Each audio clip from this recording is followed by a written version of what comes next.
New parents often ask me how to avoid postpartum depression or anxiety. And while the answer isn't as straightforward as I would like for it to be, there are active steps that you can take, and I can help.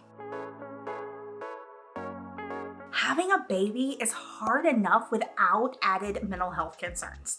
And while there's nothing any of us can do to guarantee that we won't have mental health struggles, there are active steps that we can take. I'm going to provide you with actionable tips that will help you mitigate your risk for severe postpartum mood disorders. One quick caveat, I am not a medical provider or a mental health professional. What I am is a mom who's experienced crippling postpartum anxiety, has been in therapy for 15 years for my anxiety, and has a PhD that taught me to research.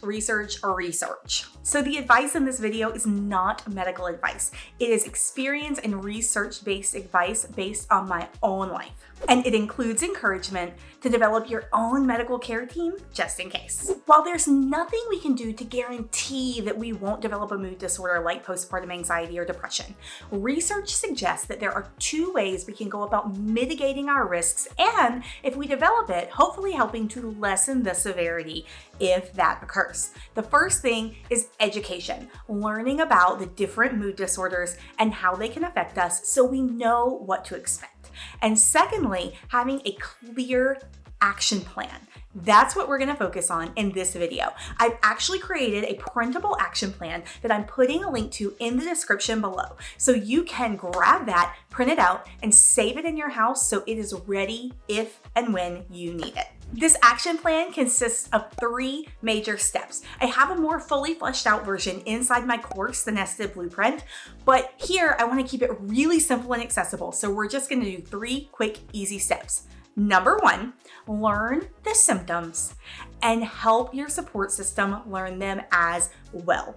In that PDF printout, there is a list of symptoms that I want you to know to look for, and I want you to share them with your support people, because here's what happens. A lot of times we can't see the symptoms in ourselves. So if the people who know you the best and spend the most time around you also know what they're looking out for, that can help you identify an issue earlier as opposed to waiting and discovering it for yourself. Additionally, while there are various perinatal mood disorders, depression, anxiety, OCD, psychosis, I think it's better that we not try to self-diagnose. Instead, what I like for us to do is look for major symptoms that we need to be aware of, and then they can tell us if we need to see a professional who can help diagnose if it's necessary. There's a full list in the action plan printout, but just so you know, a couple of things that you're looking for. Extreme sadness, tearfulness, or irritability, especially after those first 2 weeks. But if it feels extreme even in the first 2 weeks, know that it's okay to go ahead and ask for help that soon. Feelings of guilt, shame, or hopelessness. Extreme nervousness or panic attacks. Racing thoughts. This is a big one. Trouble sleeping even when the baby is sleeping or comfortably in the care of another caregiver. Extreme irritability or persistent scary thoughts or mental images related to the baby, your other children, yourself, your partner, or anyone really close to you. I know these symptoms all sound scary, but having had many of them myself, I can tell you that if you know what you're looking for and you can identify, hey, maybe it's time to move to step 2 in the action plan, it actually can take away a lot of that fear because you have a purpose, you have a little bit of control, you know what steps to take next. So let's move on to number 2. Step 2 in our action plan. Use the Edinburgh Postnatal Depression Scale. This is a research-based scale that is used by medical practitioners in clinical practice every single day to assess the mental health of new parents. And it's an amazing resource because it's also freely available. So what that means is that you can take it, and I recommend taking it regularly, once or twice a week, so that you're able to track whether your symptoms are increasing in severity, are they worsening, or are they getting better? This is huge information to be able to share with your medical provider and to help you decide if you need to seek medical care at all. So You know the symptoms. That's step one. You're going to have them printed in your house. You're going to look for those symptoms. And if you or someone in your close circle tells you that they're starting to see them in you, then you can jump to this scale. You can print as many of them as you want, and you can use that to determine your next steps. If you're using my Expecting and Organized planner, you already have access to this scale in the mental health check-in section of the planner. So you can take it here and you can print out extra copies if you want it from the internet or from the link below. So let's say you go through steps 1 and 2 and you decide, hey, I think it might be time to reach out for help. What does that look like? What do you do?